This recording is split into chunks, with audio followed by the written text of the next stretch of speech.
Hey, campground owners, if you're charging credit card processing fees to your customers, you might be sitting on a potential sales tax time bomb that could cost you way more than those processing fees are worth. Let's break down exactly what you need to know to protect your business financially. First, understand state-specific regulations. Every state handles credit card processing fees differently. Some states consider these fees as a part of the taxable transaction, while others don't. You can't assume that a one-size-fits-all approach will apply.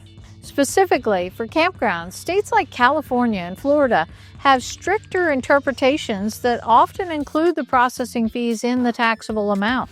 Step 2, calculation method matters. How you're calculating and presenting these fees makes a massive difference. If you're adding the processing fee as a separate line item that looks like part of the total sale, you're likely triggering a sales tax liability. The safer approach is to build processing costs into your pricing. Please, I've had many videos about that. Make them essentially invisible to the customer. Don't nickel and dime them. Step 3, documentation is your protection.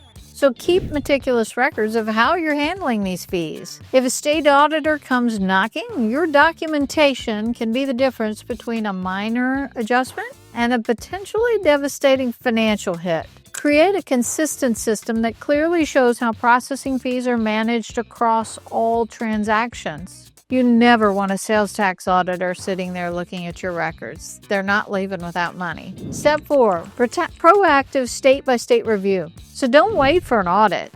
Conduct a comprehensive review of your sales tax regulations in your state. Consider working with a CPA, like me, who specializes in campground businesses to ensure you're fully compliant. I know I review for each of our clients to make sure their sales tax is set up properly and they're collecting the appropriate amounts. Here's a quick example. So let's say you're charging a $5 processing fee on a $100 campsite rental. In some states, you might owe sales taxes on the whole $105, not just the original $100. So over hundreds of transactions, that can add up significantly to an unexpected tax liability. The bottom line, processing fees aren't just a simple transaction cost. They're a potential financial risk that requires you to have some strategic management and review in place.